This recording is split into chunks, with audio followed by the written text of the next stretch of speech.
Interviews by Grammaticus Macedon. Congresswoman Károlin Μαλόνι has been a supporter of the Greek community and Hellenism for many years. They call them the Elgin marbles. They're not the Elgin marbles, they're the Greek marbles, he said, and they belonged in Greece. And I'm going to put in legislation next week to do that.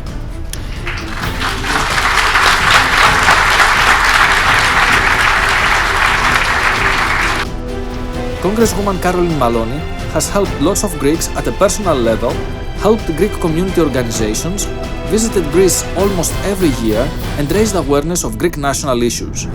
And we founded the Hellenic Caucus, and I'm proud to say, as the third largest caucus in Congress, they don't even bother to come to the floor with pro-Turkish bills because we have the votes. This interview was arranged by one of her best Greek friends, Lula Loya Lafogiannis, and we thank her for that. I love Greece, Greece loves America, America loves Greece. Today we are all Greek.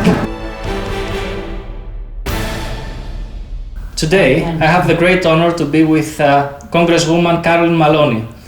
Congresswoman Károlin Μαλόνι is famous in the United States as she's a congresswoman, she's a public person, but she's also very famous in Greece because everybody loves her in Greece.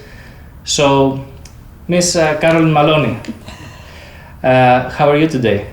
I am very fine, especially since I am having the opportunity to speak to the Greek people and express my great concern and condolences for the tragedy, the train wreck in Greece that cost so many lives. I know that well over 58 people are dead and many others are injured. My heart and prayers go out to the families and those that have lost loved ones, and I join the chorus of the Greek people in thanking the young people, the little angels, the youngsters, the young people that saved the lives of others at great peril to their own health and safety. I read where one young man saved over 11 people and got them out of the train, breaking the glass with their shoes. It's very heroic. It reminds me really of some of the tragedies we've had here in the United States, with everybody coming together to help each other. So I hope that the Greek government will do everything to investigate what went wrong and to make sure that it never happens again. This was a preventable accident, and it's tragic that it happened. But the angels saved so many lives, and my heart goes out in gratitude to them. We see the Greek and US relationship at its prime right now. We see Alexandroupol, Souda, the American bases, the American investments in Greece. Where do you see it going? The relationship between Greece and the United States has never been stronger. It's always been strong. But this past year, I asked Speaker Pelosi to invite Prime Minister Mitsotakis to address a joint session of Congress, which he did. I was very thrilled that he came. I had a chance to meet with him and discuss the issues that the Hellenic Caucus, which I founded and co-chair with Congressman Bilirakis, the issues before Congress. But it was very thrilling. He gave an excellent speech, a really wonderful speech, and he had a standing ovation, both Republicans and Democrats standing and appreciating his words of wisdom. And it's rare that the Democrats and Republicans agree, but we all were agreeing in appreciation for his speech and for Greece being such an important ally and friend to the United States. I am also very thrilled, and I want to publicly thank President Biden for appointing George Tunis to be the ambassador from the United States to Greece. He is a Greek American. His parents were immigrants to this country. They were and are the American dream. They came here penniless. They built a hotel chain and apartments and other real estate endeavors. And George, I saw him in Greece when I was there in late September with his wife, Olga. He was really meeting with Valerie Biden, President Biden's sister, who is very important in all of his campaigns and works in the Biden Foundation, and she brought students from Delaware to Greece. He hosted them beautifully, and I've never seen him happier. I don't think he wants to come home. I think he wants to stay in Greece, and I don't blame him. Well, when Greeks live here, they have two countries, and they really want to be in both. So many people, what they do, they stay here 6 months and they go 6 months in Greece. Maybe he's gonna do the same at some point. I know, I have many friends, particularly in the summertime, who go to Greece and spend their time there. But he has been, I believe, a very outstanding ambassador. He loves every minute of his job, and he loves being in Greece and back to his roots. Being a Democrat and being an American, all the values that we have, the Western values that we talk about, the Greek pillar that we say, they are expressed by Parthenon and the Parthenon sculptures. Do you really feel this heritage as your own, like many people in the Western world do, and all over the world actually? Well, I believe very strongly that the Parthenon sculptures, the Parthenon marbles, should be returned to Greece and to the Greek people. They were sculpted over 2,500 years ago by Greek artists for the Greek people, and that's where they belong. I have introduced legislation in Congress calling for the return of the marbles to Greece. And when you think about it, every time we celebrate a peaceful transition of power, we owe a debt of gratitude to the Greeks for their invention of democracy. So much of our culture, our arts, our architecture, our philosophy, our rhetoric, we all owe to the Greeks.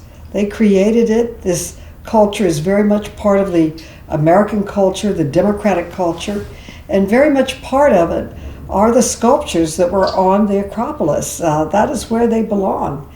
When I was in Greece for the EWAC conference where I received the Bouboulina Award, I don't deserve it, but she was such a fighter.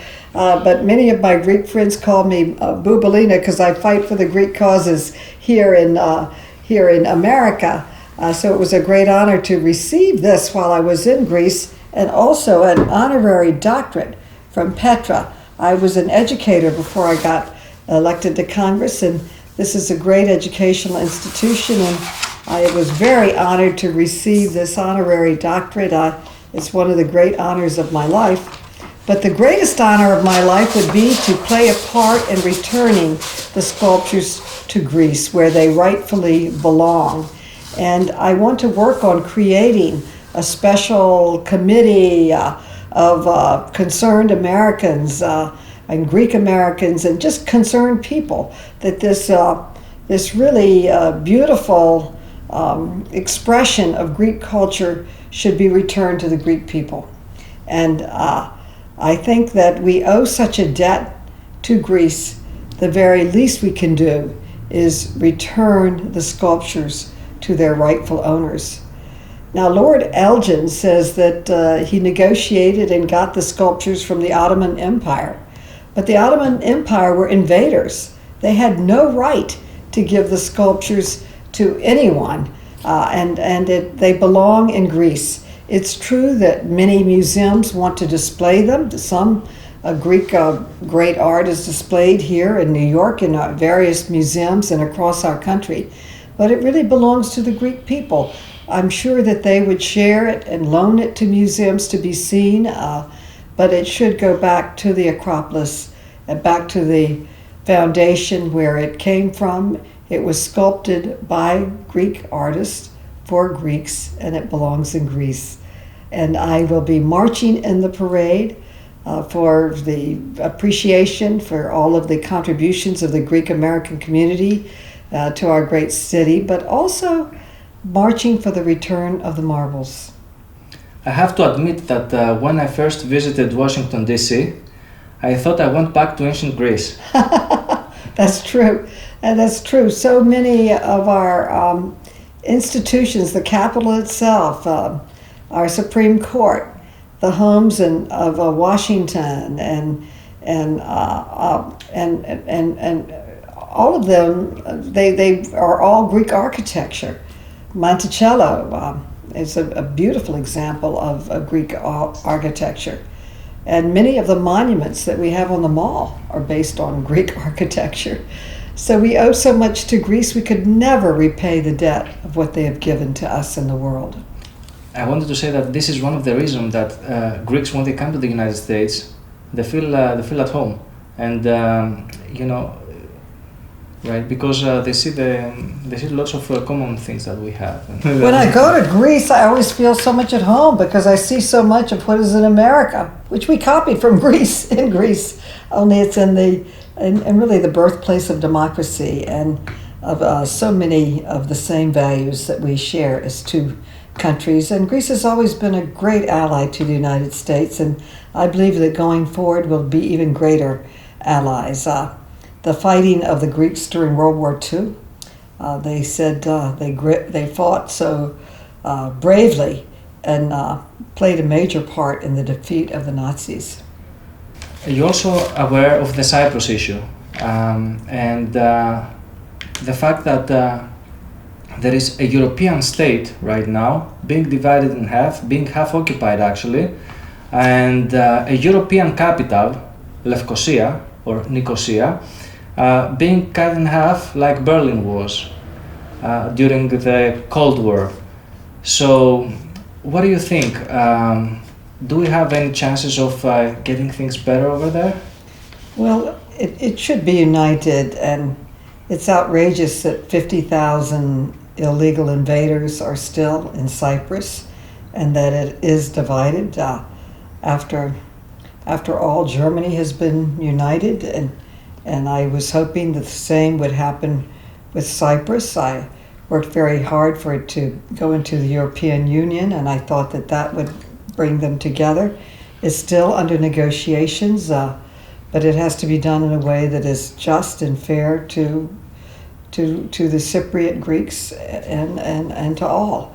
So it is Erdogan, on the other hand, has been really outrageous in his statements that he's going to bomb Greek cities in the middle of the night. Well, he said he will come at night, and he meant to invade, of course. He threatened to come at night, and he also threatened to bomb Athens with his new Typhoon missiles that he created in his country. So, what do you think about these statements? Would any American politician make any such statement at all?